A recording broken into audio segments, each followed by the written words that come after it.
Good afternoon बच्चों। आज हम एक टॉपिक जो शुरू कर रहे हैं वो आइसोमेरिज्म है और ये बड़ा बेसिक सा सिंपल सा टॉपिक है ऑर्गेनिक केमिस्ट्री का, जनरल ऑर्गेनिक केमिस्ट्री का। इसमें हम आज की क्लास में बिल्कुल क्लास 11 के लेवल पर बहुत सिंपल सिंपल आइसोमेरिज्म शुरू करेंगे। जब ये क्लास पूरी हो जाएगी फिर कॉम्पिटिटिव लेवल पर इसके बाद में अलग से दूसरी क्लास में डिस्कस किया जाएगा।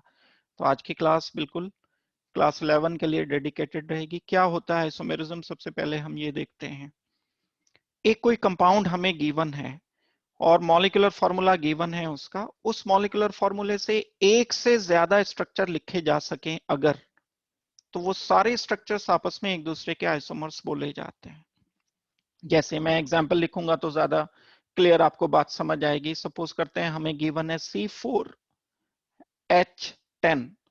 ये एक मॉलिक्यूल आपको गिवन है C4H10 का। जब मैं C4H10 से स्ट्रक्चर लिखना शुरू करता हूं तो एक स्ट्रक्चर लिखा जा सकता है, IUPAC आपने पढ़ लिया है पूरी तरह से, तो CH3 CH CH3 CH3।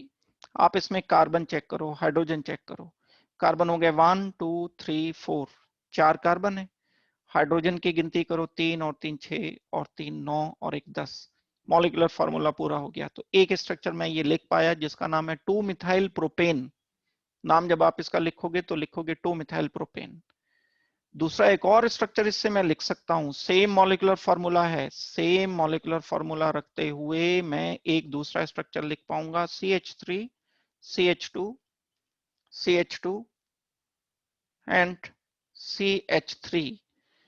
ये सेकंड स्ट्रक्चर मैं बोल रहा हूं, अलग स्ट्रक्चर है। कैसे पता चलेगा अलग स्ट्रक्चर है? जब हम इसका IUPAC नेम लिखेंगे तो IUPAC नेम अलग आएगा। इसका नाम होगा ब्यूटेन। वर्ड रूट इसमें ब्यूट है। क्यों ब्यूट मैं बोल रहा हूं इसको? क्योंकि 4 कार्बन की चेन इसमें है, 1 2 3 एंड 4। इसमें 3 कार्बन की चेन बन पाई थी तो वर्ड रूट इसमें प्रॉप था, तो मॉलिक्यूल दोनों अलग अलग हो गए। और भी हम बता सकते हैं इसमें कि इसमें बॉन्डिंग अलग अलग है। क्यों बॉन्डिंग अलग अलग है? इसमें कार्बन नंबर 2 पर ध्यान दो आप।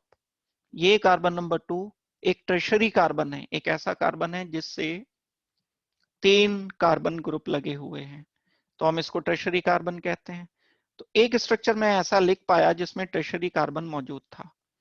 लेकिन सेकंड जो मैंने स्ट्रक्चर लिखा उसमें कोई एक भी ट्रेशरी कार्बन नहीं है। तो अब मैं एक स्टेटमेंट अपना दे सकता हूं कि दोनों में बॉन्डिंग डिफरेंट है, दोनों के स्ट्रक्चर अलग अलग हैं।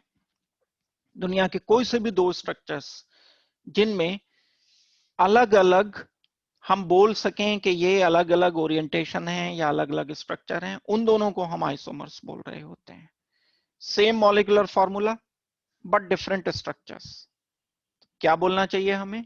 Definition: compound having same molecular formula but different structures are called as isomers. अब ये जो आइसोमर्स होते हैं इनकी फिजिकल प्रॉपर्टीज अलग अलग होती हैं, केमिकल भी अलग अलग हो सकती हैं। पॉसिबिलिटी है क्योंकि बॉन्डिंग के पैटर्न अलग अलग हैं, ये बॉन्ड अलग है, ये बॉन्ड अलग है। स्ट्रक्चर ही जब अलग होंगे तो स्ट्रक्चर अलग होने से बहुत सारी चीजें अलग अलग हो जाती हैं। डाइपोल मोमेंट अलग हो जाते हैं। दो स्ट्रक्चर अलग होने से उनके बीच के इंटर मॉलिक्यूलर फोर्सेस अलग अलग हो जाते हैं। उनकी पोलैरिटी अलग अलग हो जाती है, जिसकी वजह से उनकी फिजिकल प्रॉपर्टीज एंड कई बार केमिकल प्रॉपर्टीज भी अलग अलग हो जाती है। तो मैं एक और डेफिनेशन क्या दे सकता हूं? Compound having same molecular formula but different structures showing different properties, different physical and chemical properties are called isomers। लेकिन बस इनका मॉलिक्यूलर फॉर्मूला सेम होगा। ये मॉलिक्यूलर फॉर्मूला है, देखो C4H10। ये स्ट्रक्चर फॉर्मूला है, ये वाला फॉर्मूला एंड ये वाला फॉर्मूला, दोनों के अलग अलग स्ट्रक्चर काउंट होंगे। तो आइसोमेरिज्म की मैंने आपको डेफिनेशन बताई, बड़ी सिंपल सी डेफिनेशन है। एग्जाम्पल जितने भी अब हम आगे करेंगे सभी आइसोमेरिज्म के एग्जाम्पल्स होंगे। इसके बाद हम आते हैं इसकी डिटेल पर। मींस अगर हम टाइप्स की बात करते हैं तो आइसोमेरिज्म को मेनली दो टाइप में हम कैटेगराइज कर सकते हैं, एक स्ट्रक्चरल आइसोमेरिज्म और दूसरा स्टीरियो आइसोमेरिज्म। दो टाइप के आइसोमेरिज्म हो रहे होते हैं कहीं भी। अगर हम किसी भी आइसोमेरिज्म को कैटेगराइज करेंगे या तो वो स्ट्रक्चरल आइसोमेरिज्म आएगा या फिर वो दूसरे नंबर पर स्टीरियो आइसोमेरिज्म निकलेगा। इसके अलावा तीसरा कोई आइसोमेरिज्म नहीं होता है। जितने भी और टाइप कैटेगराइजेशन हम करेंगे वो स्ट्रक्चरल आइसोमर्स का एंड स्टीरियो आइसोमेरिज्म का करेंगे। फर्दर हम डिटेल करते हैं, एक एक करके स्ट्रक्चरल आइसोमेरिज्म के डिटेल करना शुरू करते हैं। तो स्ट्रक्चरल आइसोमर्स को फर्दर हम बहुत सारे टाइप में डिवाइड करते हैं। क्या होता है स्ट्रक्चरल आइसोमर्स? पहले नंबर पर मैं इसकी डिटेल आपको बता रहा हूं, किसको कहते हैं। आइसोमर्स क्या होते हैं? Compound having same molecular formula but different structures. Structure अगर इस वजह से डिफरेंट बने क्योंकि उनकी बॉन्डिंग डिफरेंट बनी, तब हम उन दो को स्ट्रक्चरल आइसोमर्स बोलेंगे। बिल्कुल यूनिक डेफिनेशन है।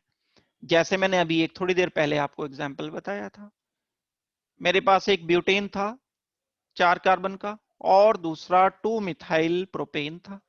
इन दोनों का मॉलिक्यूलर फॉर्मूला सेम है। क्या मॉलिक्यूलर फॉर्मूला है इसका? C4H10 मॉलिक्यूलर फॉर्मूला है। C4H10 से एक ये बना सकता हूं मैं, एक ये बना सकता हूं। इन दोनों का मॉलिक्यूलर फॉर्मूला सेम, लेकिन स्ट्रक्चर अलग अलग। स्ट्रक्चर क्यों अलग भाई? क्योंकि दोनों की बॉन्डिंग अलग। अगर स्ट्रक्चर में डिफरेंस इस वजह से है क्योंकि उनकी बॉन्डिंग में डिफरेंस है। बॉन्डिंग में डिफरेंस मतलब एक में टर्शरी कार्बन मौजूद है, एक में टर्शरी कार्बन नहीं मौजूद है, एक में दो सेकेंडरी कार्बन है, ये कार्बन दो सेकेंडरी हैं। आप पुरानी नॉलेज इस्तेमाल करो अपनी, देखो दो सेकेंडरी कार्बन मौजूद हैं, इसमें एक भी सेकेंडरी कार्बन नहीं है, तो बॉन्डिंग के डिफरेंट पैटर्न है। अगर दो मॉलिक्यूल का मॉलिक्यूलर फॉर्मूला सेम है लेकिन उनके बॉन्डिंग के पैटर्न अलग अलग हैं, तब हम उन दोनों को स्ट्रक्चरल आइसोमर्स बोलेंगे।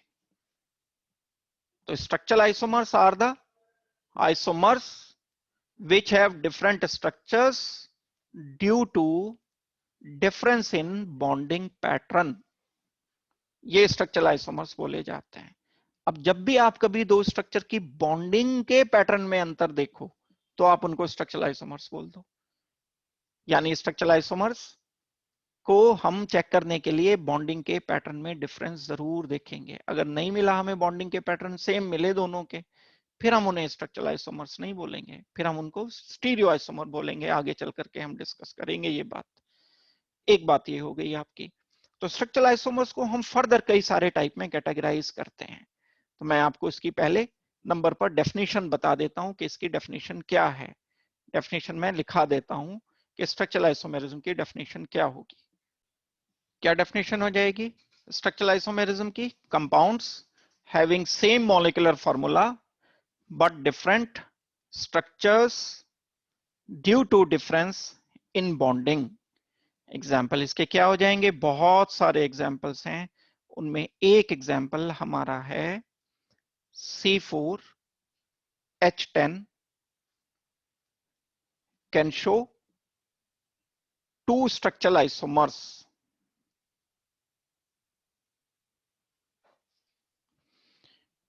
एक हो जाएगा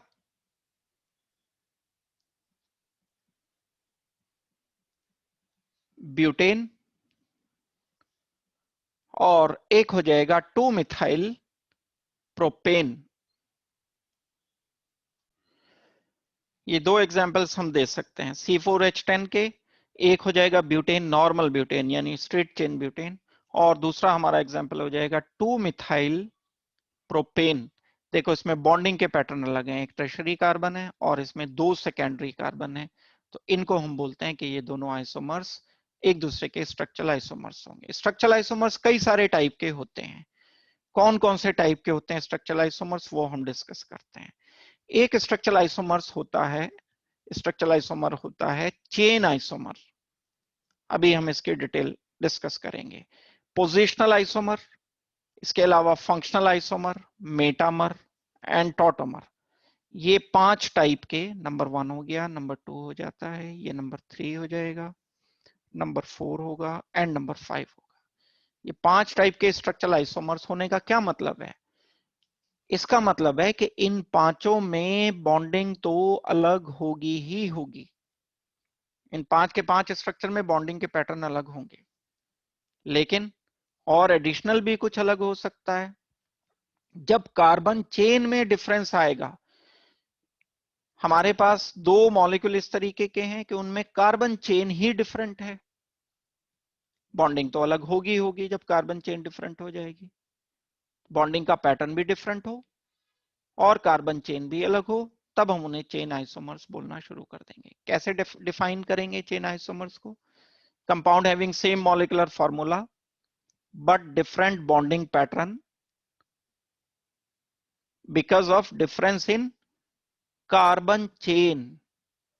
कार्बन चेन में डिफरेंस आने की वजह से बॉन्डिंग के पैटर्न अगर अलग अलग हैं, तब हम उनको चेन आइसोमर्स बोल रहे होते हैं। पोजिशनल आइसोमर हम किसे बोलते हैं? वही डेफिनेशन शुरुआत, compound having same molecular formula but different bonding pattern due to difference in position of side group. Side group की पोजीशन अभी जब हम एग्जांपल करेंगे तो बात क्लियर हो जाएगी। फंक्शनल आइसोमर्स हम किसे बोलेंगे? Compound having same molecular formula but different bonding pattern due to difference in functional group. Functional group अलग अलग होंगे तब हम बता पाएंगे इनको। मेटामेरिज्म हम किसे कहेंगे ये भी मैं डिस्कस करूंगा। टॉटोमेरिज्म किसको बोलते हैं? हम इसकी डेफिनेशन एक एक करके डिस्कस करते हैं। तो नंबर 1 पर आते हैं, जिसको हम बोलते हैं स्ट्रक्चरल आइसोमेरिज्म। ये स्टीरियो बाद में करेंगे डिस्कस।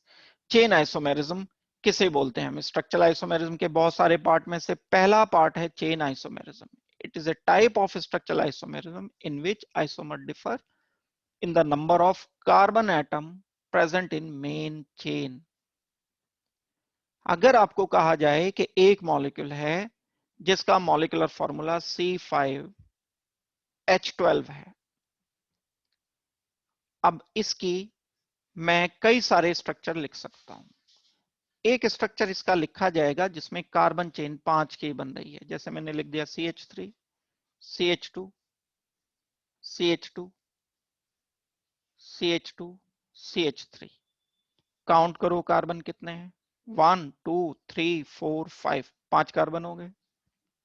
हाइड्रोजन काउंट करो, 3 और 2 5, 6 7 8 9 10 11 12, इसमें हाइड्रोजन हो गए टोटल। तो मॉलिक्यूलर फॉर्मूला है, मैं लिख सकता हूं ये एक C5H12 से एक C5H12 से एक और स्ट्रक्चर मैं लिख सकता हूं जिसमें carbon chain, parent carbon chain different हो। इसमें पेरेंट कार्बन चेन कितने की है? 5 की है। कैसे है 5 की गिनती? लॉन्गेस्ट कंटिन्यूअस चेन 1 2 3 4 5, 5 की चेन बना दी। दूसरा मैं एक और स्ट्रक्चर लिख सकता हूं जिसमें पेरेंट कार्बन चेन 4 की आ जाए लेकिन मॉलिक्यूलर फॉर्मूला यही रहे, तो मुझे साइड ग्रुप लिखना पड़ेगा कोई जरूर, तभी ये हो पाएगा। जब मैं साइड ग्रुप लिखूंगा तब parent carbon chain, main carbon chain 4 की आएगी। 1 2 3, ये गलत लिख दिया मैंने, ये 3 हो गया, ये 4 हो जाएगा। ये साइड ग्रुप रह गया। अब पेरेंट कार्बन चेन की अंदर कार्बन कितने हैं? 4 कार्बन एटम है। तो अगर कभी ऐसी कंडीशन आए कि पेरेंट कार्बन चेन में कार्बन की संख्या अलग अलग हो जाए, तब हम उनको चेन आइसोमर्स बोल रहे होते हैं। बॉन्डिंग तो डिफरेंट होगी डेफिनेटली। इसमें एक टर्शरी कार्बन मौजूद है, आप इसको कंसीडर करो, चेक करो। इसमें एक कार्बन टर्शरी कार्बन है, इसमें कोई कार्बन टर्शरी कार्बन नहीं है। इसमें कार्बन ये सेकेंडरी है, ये वाला सेकेंडरी कार्बन है, ये वाला सेकेंडरी कार्बन है, ये प्राइमरी कार्बन है, ये प्राइमरी कार्बन है। तो बॉन्डिंग तो अलग अलग है। बॉन्डिंग अलग होने के साथ साथ अगर पेरेंट कार्बन चेन अलग हो जाती है तब हम उनको चेन आइसोमर बोलना शुरू कर दें। इसका दूसरा नाम भी है, न्यूक्लियर भी बोलते हैं हमें। स्केलेटन, कार्बन स्केलेटन 4 का बनेगा, एक मिथाइल आ जाएगा, तो स्केलेटन अलग है तो इसलिए स्केलेटन आइसोमेरिज्म भी इसे नाम दे दिया जाता है। तो एक एग्जांपल तो यही हो गया C5H12 के ये वाले दो आइसोमर जो मैंने लिखे, ये दोनों एक दूसरे के चेन आइसोमर्स हैं। और भी एग्जांपल्स हम लिख सकते हैं। जब हम दूसरा एग्जांपल लिखेंगे कोई, तो C4H10 का एग्जांपल लिखा जा सकता है। एक ब्यूटेन, एक 2 मिथाइल प्रोपेन, जो भी हमने दिया था एग्जांपल, एक ब्यूटेन आ जाएगा और एक 2 मिथाइल प्रोपेन आ जाएगा। इसमें कार्बन चेन, मेन चेन कितने की है? 3 कार्बन की चेन है। दूसरे वाले में इसमें 1 2 3 एंड 4, 4 कार्बन की चेन आ रही है। तो अगर 4 कार्बन की चेन आ रही है और इसमें 3 की चेन आ रही है, तो चेन अलग अलग होने की वजह से इसको हम बोलेंगे कि ये चेन आइसोमर है। डेफिनेशन पर परखो, इसको देखो। C4H10 compound having same molecular formula, इसका मॉलिक्यूलर फार्मूला भी यही है, इसका भी यही मॉलिक्यूलर फार्मूला है, same molecular formula but different number of carbon atoms in parent carbon chain. Parent carbon chain में एक में 3 है, एक में 4 है, तो इसलिए मैं इनको चेन आइसोमर बोल रहा हूं। और भी बड़े सारे एग्जांपल्स हमारे पास हो सकते हैं। C5H12 का एग्जांपल मैंने दे दिया अभी आपको, एक ये भी बन जाएगा, मैंने तो 2 बताया आपको, तीसरा एक और भी बन जाएगा। C5H12 का मॉलिक्यूलर फार्मूला एक तो ये बना सकता है 1 2 3 4 एंड 5, 5 कार्बन की चेन। एक बना सकता है 4 कार्बन की चेन 3 एंड 4, ये तो साइड ग्रुप रह गया CH3। एक 3 कार्बन की चेन भी बन सकती है 1 2 एंड 3, ये 3 कार्बन की चेन जब मैं बना दूंगा तो तीनों केसेस में, क्योंकि चेन अलग अलग है, तो अगर चेन अलग अलग हो गई है इसलिए हम इसे चेन आइसोमर बोल सकते हैं। C5H12 के 3 चेन आइसोमर मैं लिख पाऊंगा, ये एक मेरे पास एक स्ट्रक्चर हो सकता है। और देखते हैं C4H8। C4H8 क्या चीज है? अब ये एल्केन तो बनेगा नहीं, एल्कीन बनेगा। जब मैं एल्कीन बनाऊंगा C4H8 से तो एक ही वाला एल्कीन बन सकता है। चेन में गिनती करो कार्बन, ऐसा नहीं है कि सिर्फ एल्केन ही चेन आइसोमेरिज्म शो करते हैं। चेन आइसोमेरिज्म एल्कीन या कोई फंक्शनल ग्रुप भी शो करता है, बस हमें तो ये देखना है कि उसमें कार्बन चेन अलग अलग आ जाए बस, पेरेंट कार्बन चेन। या आप यूं बोल दो, बड़े आसान है, आप ऐसे बोल दो कि वर्ड रूट अलग अलग आ जाए। अगर वर्ड रूट अलग अलग आ गए दोनों के तो इसका मतलब है वो चेन आइसोमर है। अगर वर्ड रूट सेम आ गया फिर वो चेन आइसोमर नहीं हो सकता, ये बात ध्यान देने की है। तो ब्यूट वन इन जो है वो एक ऐसा मॉलिक्यूल है जिसमें 4 कार्बन एटम एक चेन में प्रेजेंट हैं, और 2 मिथाइल प्रोप 1 इन 1 2 एंड 3, ये मेरे पास एक CH3 मॉलिक्यूल है। तो 2 मिथाइल प्रोप 1 इन मॉलिक्यूल में यहां पर 3 कार्बन प्रेजेंट हैं पेरेंट कार्बन चेन में, इसलिए C4H8 के 2 चेन आइसोमर मैं लिख पाया। तो बहुत ज्यादा मुश्किल नहीं है, बस मॉलिक्यूलर फॉर्मूला सेम होना चाहिए। C4H8O, ये देखो C4H8O से हम क्या क्या बना सकते हैं, अब ये बना करके देखने पड़ेंगे, हिट एंड ट्रायल, रैंडम तरीके से आपको लिख करके कॉपी पेन पर से करने का ये वाला सारा का सारा एरिया है। चेन आइसोमर्स हम बना सकते हैं, एक मैंने लिखा CH3 CH2 CH2 CH2OH, ये अल्कोहल है, OH ग्रुप, अल्कोहल ग्रुप होता है, एक कार्बन दूसरा कार्बन तीसरा कार्बन चौथा कार्बन, 4 कार्बन एटम इसमें प्रेजेंट है। पेरेंट कार्बन चेन में कितने कार्बन आ गए? 4। मॉलिक्यूलर फॉर्मूला चेक करो, हाइड्रोजन 10, एक ऑक्सीजन 3 और 2 5 6 7 8 9 और एक 10। टोटल हाइड्रोजन की संख्या हो गई 10, टोटल कार्बन की संख्या हो गई 4, एक ऑक्सीजन आ गया, इसका मतलब है मॉलिक्यूलर फॉर्मूला पूरा हो रहा है। दूसरा एक और मैं मॉलिक्यूल लिख सकता हूं जिसमें मैं फंक्शनल ग्रुप को चेंज ना करते हुए OH का OH मैंने यहां जू का तू रखा, कार्बन चेन को चेंज कर दिया, पेरेंट कार्बन चेन अलग अलग हो गई है। कैसे अलग अलग हुई है? 1 2 एंड 3, ये 3 कार्बन की चेन बन गई। क्या हो जाएगा ये? 2 मिथाइल प्रोपन 1 ऑल, और ये क्या हो जाएगा? Butane 1 all.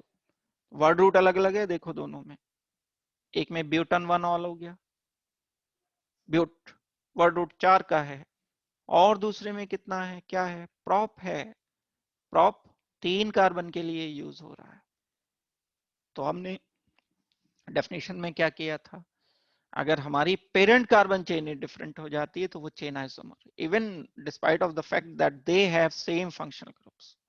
फंक्शनल ग्रुप कोई भी हो, उससे कोई हमें लेना देना नहीं है, हमें तो बस चेन पे ध्यान देना है। मॉलिक्यूलर फॉर्मूला हमें सेम रखते हुए डिफरेंट चेन बना देनी है, फंक्शनल ग्रुप चेंज किए बिना। अगर फंक्शनल ग्रुप आप चेंज कर दोगे चेन चेंज करने के साथ साथ, तो ये एक और आइसोमेरिज्म जो हम अभी आगे पढ़ेंगे कि फंक्शनल आइसोमर होते हैं, तो ये फंक्शनल आइसोमर बन जाएंगे। आई होप कि ये वाली बात आपको समझ आ गई होगी। इसके बाद आते हैं हम पोजिशनल आइसोमेरिज्म पर। Chain isomerism, compound having same molecular formula but different structure due to difference in parent carbon chain। Positional isomerism एक ऐसा आइसोमेरिज्म जिसमें कार्बन चेन तो चेंज ना हो, उससे बिल्कुल अलग हो गई। देखो भाई बात, कार्बन चेन को चेंज नहीं करना है, क्या चेंज करना है फिर? साइड ग्रुप की या फंक्शनल ग्रुप की या लोकेंड की या प्रीफिक्स की, जो भी ग्रुप लगा हुआ है उसकी पोजीशन चेंज करते चले जाना है बस।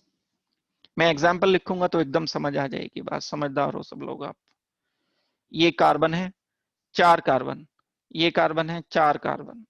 यहां इसमें पहले वाले एग्जाम्पल में मैंने एक क्लोरीन कनेक्ट किया कार्बन नंबर 1 से, दूसरे वाले एग्जाम्पल में क्लोरीन कनेक्ट कर दिया कार्बन नंबर 2 से।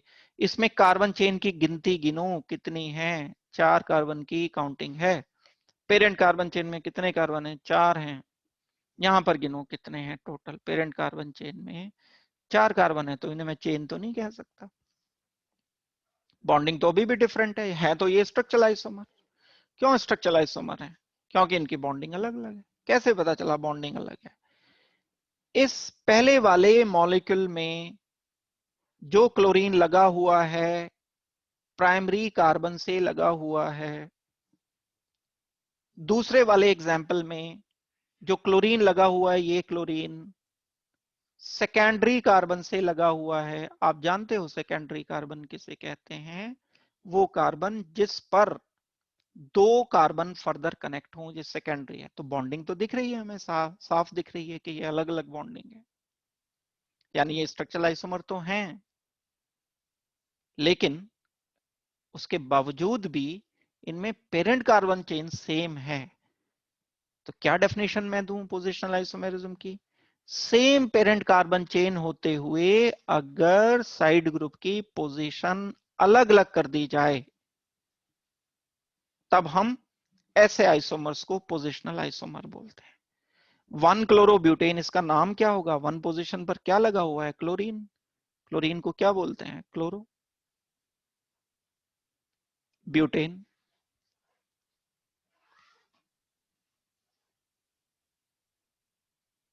और दूसरे में जो एग्जाम्पल हमारा आ जाएगा सेकंड केस में, जो हमारा एग्जाम्पल होगा ये हो जाएगा 2 क्लोरो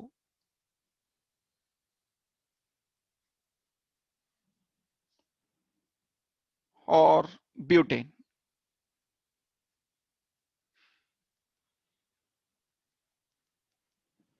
आप चेक करो, ब्यूट वर्ड रूट है यहां,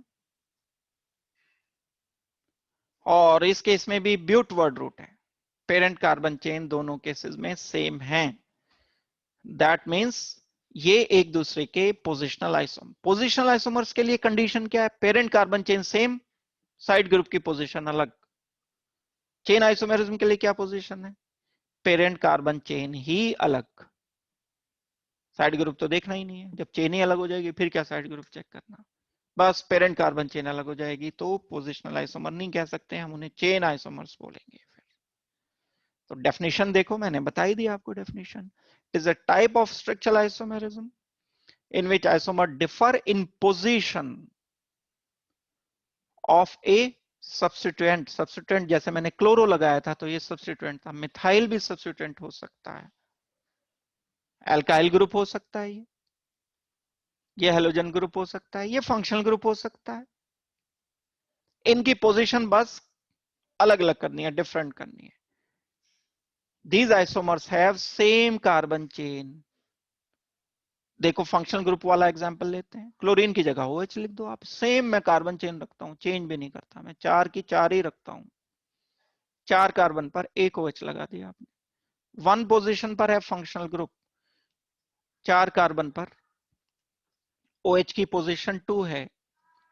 आप इनको चेक करो, जब आप इनको चेक करोगे तब ये दोनों मॉलिक्यूल का मॉलिक्यूलर फॉर्मूला सेम आएगा। क्या मॉलिक्यूलर फॉर्मूला है? 1 2 3 4, 4 कार्बन है, C4। हाइड्रोजन गिनो कितने हैं इसमें? 2 और 1 3, 4 5 6 7 8 9 10, 10 हो गए। एक ऑक्सीजन, सेम इसका भी मॉलिक्यूलर फॉर्मूला सेम है, CH3 CH2 CH CH3 OH, compound having same molecular formula.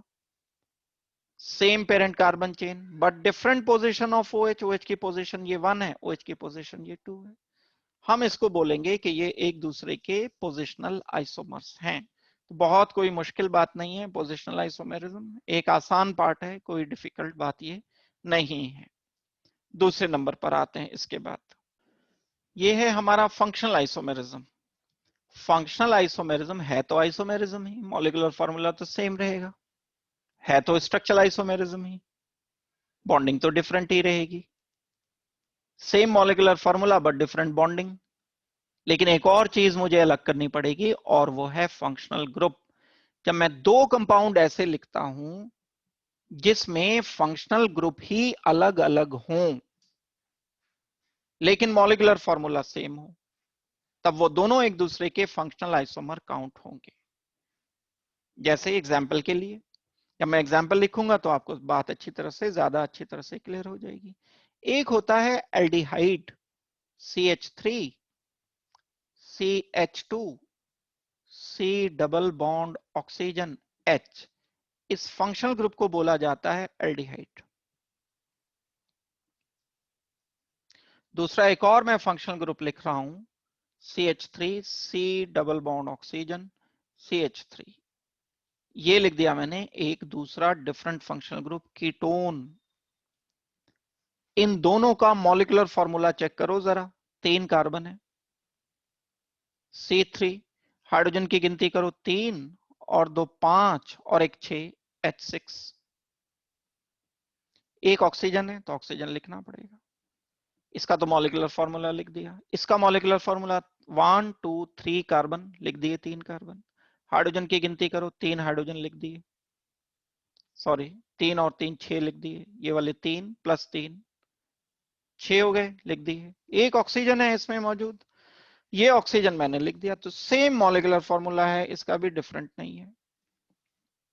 अब ये दो कंपाउंड ऐसे हैं जिनका मॉलिक्यूलर फॉर्मूला सेम है, एक ही जैसा मॉलिक्यूलर फॉर्मूला है, लेकिन फंक्शनल ग्रुप तो भाई इसमें अलग अलग है। कैसे अलग है फंक्शनल ग्रुप? ये functional group C double bond oxygen कहलाता है एल्डिहाइड फंक्शनल ग्रुप। ये carbon double bond oxygen functional group के साथ अगर दो अल्काइल ग्रुप लगे हैं तब हम इसे कीटोन कहते हैं। क्या डेफिनेशन दूं मैं फिर? अब एग्जाम्पल तो आ गया सामने। एक ऐसा मॉलिक्यूलर फॉर्मूला जिससे हम दो या दो से ज्यादा स्ट्रक्चर लिख सकते हों और उन दोनों या दो से ज्यादा स्ट्रक्चर में फंक्शनल ग्रुप अलग अलग आए। हर बार जब भी मैं लिखूं तो फंक्शनल ग्रुप डिफरेंट लिखा जाए, दोबारा से नहीं लिखना। अगर एल्डिहाइड मैंने दोबारा लिख दिया, चाहे बॉन्डिंग भी डिफरेंट कर दी, तो आइसोमर तो हो सकता है ये, लेकिन फंक्शनल आइसोमर नहीं होगा। फंक्शनल आइसोमर में इसे तब बोलूंगा जब फंक्शनल ग्रुप ही अलग हो जाएगा। एल्डिहाइड एंड कीटोन एक दूसरे से फंक्शनल आइसोमेरिज्म शो कर सकते हैं। कैसे डेफिनेशन देनी चाहिए आपको? ऐसा कोई भी मॉलिक्यूल जिसमें स्ट्रक्चरल आइसोमर्स तो होंगे ही, structure isomers in which they differ in the nature of functional group। एक जैसे हमने अभी किया डिस्कस, एक अगर एक बार एल्डिहाइड आ रहा था तो दूसरी बार कीटोन आना चाहिए। Isomers belong to different homologous series, ये भी एक काम की बात है। होमोलोगस सीरीज आपको बताई थी जिसमें बस एक CH2 का अंतर हो, तो सेम होमोलोगस सीरीज के मेंबर नहीं हो सकते। ये होमोलोगस सीरीज डिफरेंट रखनी पड़ेगी तभी फंक्शनल ग्रुप अलग होगा। एक बार अगर आपने एल्डिहाइड लिखा, एक बार आपने कीटोन लिखा, तो इसमें सिर्फ एक CH2 का अंतर नहीं है कि हमने CH2 को चेंज कर दिया या शिफ्ट कर दिया तो आइसोमर बन गया। होमोलोगस सीरीज अलग होने का मतलब फंक्शनल ग्रुप ही अलग हो जाएगा। तो एग्जाम्पल हम देख सकते हैं। एग्जाम्पल अल्कोहल एंड ईथर भी एग्जाम्पल है। ईथर, अल्कोहल किसे कहते हैं? एक अल्काइल ग्रुप और उसके साथ OH ग्रुप लगा दिया आपने, ये अल्कोहल है। ईथर हम किसे कहते हैं? R ऑक्सीजन R, यानी दो अल्काइल ग्रुप के बीच में अगर ऑक्सीजन आ जाता है तब हम उसको ईथर बोल रहे होते हैं। ये दोनों एक दूसरे के फंक्शनल आइसोमर हो सकते हैं। एग्जाम्पल देखो, जैसे C2H6O एक मॉलिक्यूलर फॉर्मूला दिया है, एक कंपाउंड ऐसा है जिसमें 2 कार्बन 6 हाइड्रोजन 1 ऑक्सीजन, तो उसे एक क्या लिख सकते हैं, एक हम लिख सकते हैं CH3CH2OH। CH3 में कार्बन कितने, इन दोनों कार्बन को C2 में बोल दूंगा, हाइड्रोजन की गिनती कर लो, 3 और 2 5 और 1 6, हाइड्रोजन 6 हो गए, एक ऑक्सीजन, ये वाला ऑक्सीजन आ गया, मॉलिक्यूलर फार्मूला आ गया C2H6O। इसका भी मॉलिक्यूलर फार्मूला और इसका भी गिनो, 2 कार्बन 1 और 2, हाइड्रोजन 3 और 3 6, ऑक्सीजन गिन लो, ये ऑक्सीजन आ गया। ठीक है, ये बात तो क्लियर हो गई, C2H6O मॉलिक्यूलर फार्मूला दोनों का सेम है, लेकिन इसके बावजूद भी दोनों के फंक्शनल ग्रुप अलग अलग हैं। इसका फंक्शनल ग्रुप चेक किया जाए तो अल्कोहल है, OH अभी आपको बताया था कि अल्कोहल ROH अल्कोहल होते हैं, फंक्शनल ग्रुप है। और दूसरा मेरे पास CH3OCH3 यानी ये ईथर फंक्शनल ग्रुप है। CH3 क्या है, alkyl, R oxygen, R। Ether and alcohol can show functional isomerism. एक बात ये हो गई, इसके बाद फर्दर हम चेक करते हैं एक और, एक कीटोन एंड एल्डिहाइड आपस में फंक्शनल आइसोमेरिज्म शो कर सकते हैं। Aldehyde and ketones can show functional isomerism. कैसे एग्जांपल हम लिख सकते हैं, जैसे RCHO, RCHO aldehyde and ketones RCOR।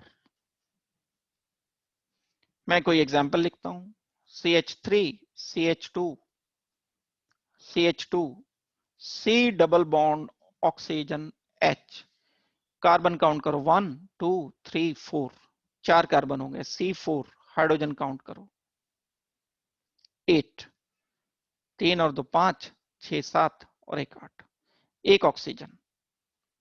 ये जनरल फॉर्मूला हो गया एल्डिहाइड के लिए, ये है। अब मैं इसी फॉर्मूले से एक कीटोन लिखूंगा, कैसे लिख सकता हूं ketone, CH3 CH2 C double bond oxygen CH3। Check करो, ये फंक्शनल ग्रुप क्या है, कीटोन है, कार्बन डबल बॉन्ड ऑक्सीजन के दोनों तरफ R ग्रुप लगे हैं, 2 कार्बन 1 2, तीसरा कार्बन, चौथा कार्बन, 4 कार्बन हो गए, हाइड्रोजन काउंट करो 3 और 2 5, 6 7 8, 4 कार्बन 8 हाइड्रोजन, एक ऑक्सीजन। ये मॉलिक्यूलर फार्मूला हो गया। इस मॉलिक्यूलर फार्मूले से एक बार एल्डिहाइड लिख दिया, एक बार कीटोन लिख दिया, ये दोनों एक दूसरे के फंक्शनल आइसोमर हैं। अगर मैं एक और स्ट्रक्चर लिख दूं, ऐसे लिख दूं CH3 CCH3 H C double bond oxygen H, this is definitely different structure, this is structure 1, structure 2, ये structure 3 है, but structure third is not functional isomer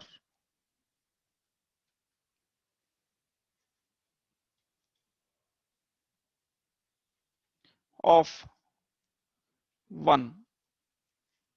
1 and third में अंतर देखो, इसमें भी एल्डिहाइड है, इसमें भी एल्डिहाइड है, ये दोनों फंक्शनल आइसोमर नहीं है, कोई और से होंगे, चेन है, देखो 3 कार्बन लगे हुए हैं, पेरेंट कार्बन चेन में 3 कार्बन है, इसमें 4 कार्बन, तो चेन आइसोमर्स हैं ये फंक्शनल नहीं है। फंक्शनल आइसोमर तब तक नहीं बनेगा जब तक कि फंक्शनल ग्रुप अलग अलग नहीं होंगे। अगर फंक्शनल ग्रुप ही अलग नहीं हुए तो फंक्शनल आइसोमर नहीं कहलाएंगे। तो 2 एग्जांपल हो गए हमारे पास, एक अल्कोहल होता है, एक ईथर होता है, एक एल्डिहाइड होता है, एल्डिहाइड के साथ फंक्शनल आइसोमेरिज्म कीटोन शो करेगा। एक और एग्जांपल मैं बता रहा हूं additional, carboxylic acids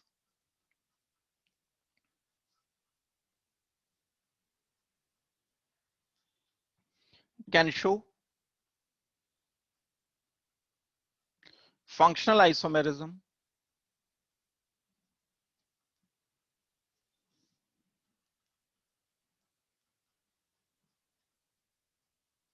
with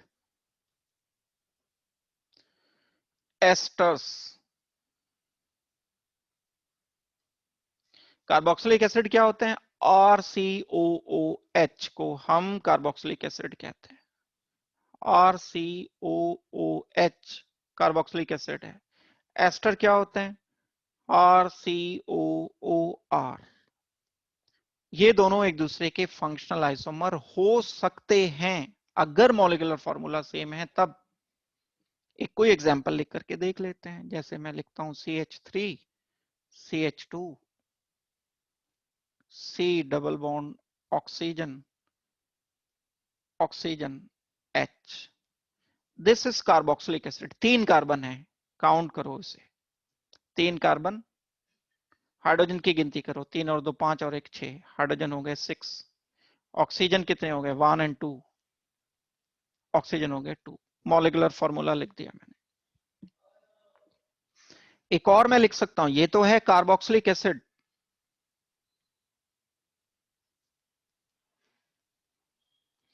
carboxylic acid के अलावा एक और डिफरेंट फंक्शनल ग्रुप लिखा जा सकता है सेम मॉलिक्यूलर फॉर्मूला से, C3H6O2 से। और वो क्या होगा? वो होगा CH3 C double bond oxygen oxygen CH3। अब ये एसिड नहीं रहा, COOH तो एसिड होता है। COOR, R मतलब एल्काइल कोई भी, यहां पर तो मिथाइल है, कोई और एल्काइल ग्रुप भी हो सकता था। इसको मैं क्या बोलूंगा? इसको मैं बोलूंगा functional group ester. Molecular formula check करो। 3 कार्बन 1 2 3, 3 कार्बन हो गए। देखो ये हाइड्रोजन की गिनती 3 और 3 6, हाइड्रोजन हो गए। 2 ऑक्सीजन हो गए 1 और 2, एस्टर हो गया। तो मेरे पास C3H6O2, O नहीं O2, एक ऐसा मॉलिक्यूलर फॉर्मूला है जिससे मैं 2 फंक्शनल ग्रुप लिख पा रहा हूं, एक कार्बोक्सिलिक एसिड और दूसरा एस्टर। ये क्योंकि फंक्शनल ग्रुप डिफरेंट हो गए हैं इसलिए मैं बोलूंगा कि ये दोनों फंक्शनल आइसोमर्स हैं। Carboxylic acids can show functional isomerism with asters. 3 example हो गए, ये बड़े इंपॉर्टेंट एग्जाम्पल हैं आपके क्लास 11 के लिए। अल्कोहल ईथर के साथ फंक्शनल आइसोमेरिज्म शो करता है। एल्डिहाइड कीटोन के साथ फंक्शनल आइसोमेरिज्म शो करता है। कार्बोक्सिलिक एसिड एस्टर्स के साथ फंक्शनल आइसोमेरिज्म शो करता है। तो चलिए आज की क्लास में अभी मैं फिलहाल इतना ही रखूंगा। ये 3 मैंने स्ट्रक्चरल आइसोमेरिज्म के पार्ट आपको डिस्कस किए हैं, बताए हैं। अब अगले सेशन में मैं आपको इसके बाद वाले जो बचे हुए 2, एक आपका मेटामेरिज्म है जो एंड टॉटोमेरिज्म है, उसको मैं डिस्कस करूंगा और स्टीरियो आइसोमेरिज्म की कुछ डेफिनेशन आपको बताऊंगा।